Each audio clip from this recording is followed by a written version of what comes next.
All right. Figured I'd do a review of this second book in the series, Howling Dark.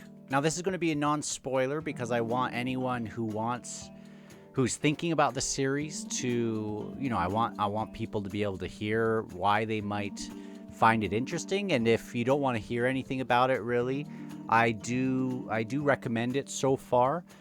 But I'll try to give a reason why it might appeal to you. I'm sure, like anything, it won't appeal to everyone. But if some of the things that I'll talk about are, seem like this would scratch an itch, then I think it was fantastic. Now, a lot of people really liked the first book in the series, Empire of Silence, and then there's this 1.5 book, which is The Lesser Devil, which is like this little side portion with some of the characters from book one that you don't really get to follow the whole way through book one, but you get to see their little thing, and I thought it was also actually really, really good. And people generally love Howling Dark, even, exponentially more than Empire of Silence. And in some regard, I agree with people, and in some regard, I don't exactly. I've read the first book twice now because the first time was a couple years ago, and I just thought I'm going to start fresh and I'm going to push through and go on to the other books in the series. And so now's the time to be doing that. And I liked book one more the second time. And in general, I actually like book one more than book two, which, I'm totally an outlier, I think, by what I hear. I'm kind of an outlier for that, but I really like the development in book one. And but man, do things start to really take off in book two, and especially the ending of Howling Dark. It makes it all worth it, I think, and really is a launching pad for what I think I'm actually looking forward to, hopefully, in Demon in White and for things moving forward. But I think it's excellent. It takes from a number of things. It takes from, and I just finished this like 5 minutes ago. It takes from Star Wars. It takes from Dune.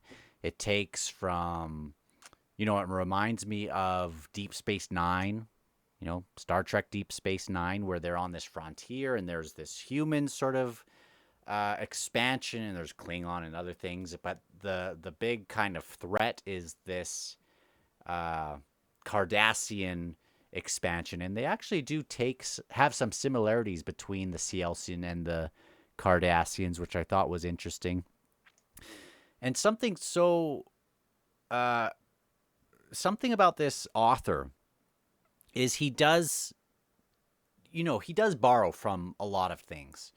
And I think sometimes that can feel like a shameless ripoff. I don't feel that way mostly, but sometimes if it's done poorly, or you can tell when it just feels kind of cheap.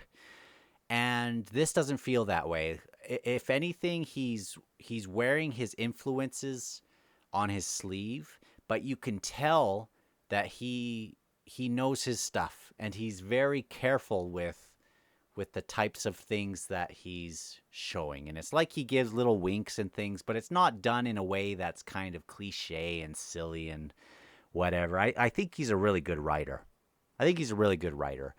He has a good pacing. I think overall it might feel a little slow, this series, for some people, but when things pick up, there are moments like this where there's a lot of great action, but the down moments as well are very good.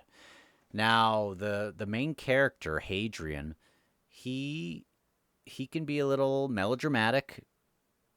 He, like, self-admittedly melodramatic. People around him call him melodramatic.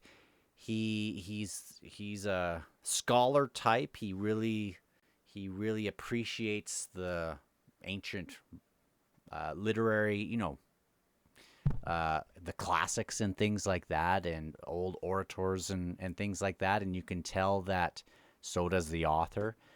But you got to be willing to really get in the mind and in the heart of this character. So if you're wanting something that's just plot, um, you know, you might get bogged down in the philosophical things in this. Now, like these aren't small books, and a significant portion of it is bloated a little bit, or you could call it bloated. Like I don't find it bloated, but some people would maybe find it that way if they just wanted to get on with the story. But he's a good writer, and I really like it. You can see influences like the Iliad for sure, and the Odyssey. You can see Virgil's Aeneid. You can see, Paradise Lost. Milton's Paradise Lost is quoted, as well as other things from our history, because this isn't a totally different universe. This is way in the future, so you can see remnants of what we are familiar with. They have kind of taken on this Roman structure of governing, and it is in the far future. This second one especially reminded me a little bit of like William Gibson's Neuromancer at times. You can see Asimov. You can see Alistair Reynolds. Like if you've read Revelation Space, this one goes into some harder sci-fi, even though I would still say it would be kind of more of like a sci-fantasy akin to like Star Wars, but it does go into some, at times it does seem to lean more on like the Star Trek sort of thing. But this is a big epic space opera, which if you have the itch for a big space opera, then this is awesome. He does the classic chosen trope really well. He goes into existential and nihilistic philosophies and stuff, like with the protagonist. He does integrate a lot of religious and mythological symbolism very carefully.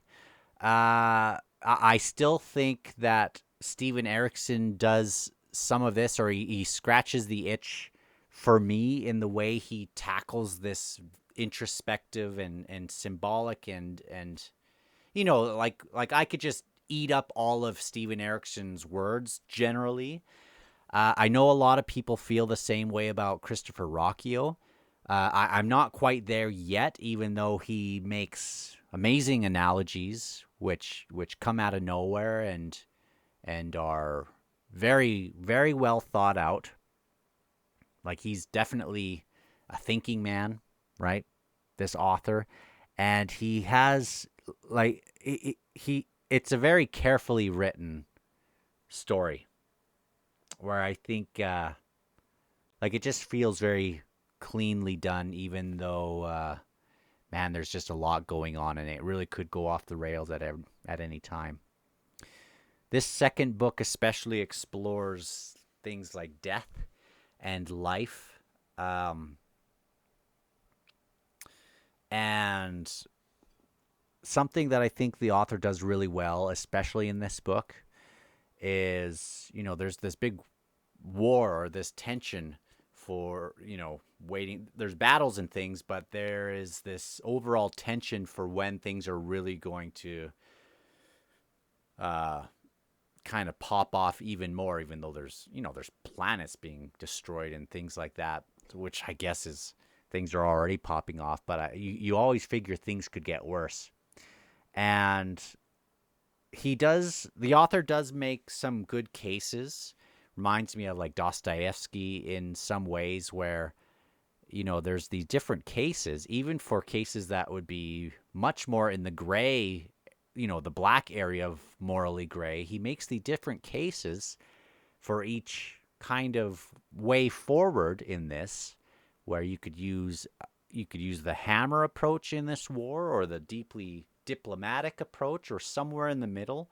And he does make a decent case for any of these, especially with dealing with this totally different alien race that has a totally different culture and doesn't see things the way that the humans do. So like, how do you deal with this threat? And very, very, very compelling. And I think it's the ending especially. Like, I wasn't sure if I was going to pick up the third one right away for most of this book, until I got to the ending and was like, heck yeah, with the final 50 pages or so, kind of after the conflict's done. There's some of the stuff that happens right after that I am excited about, which is kind of foreshadowing what could be in book 3, and I'm excited to continue on. In general, this would be, for me, a solid 4 to 4.5 stars so far of a series, which is great. Like, neither of the first 2 books would be like my favorite books, my favorite books. But I can see the trajectory really moving upwards, and I can see why people really like it. And I'm going to probably go right into book 3, which I imagine, with where it's foreshadowing to kind of be going towards, which I was kind of hoping maybe it would go towards that earlier on, but maybe now we're finally getting to that. I'm anticipating that I'm really, really, really going to like it. So talk to you guys later, and maybe I'll get to Malazan and stuff soon, but who knows? Talk to you guys later.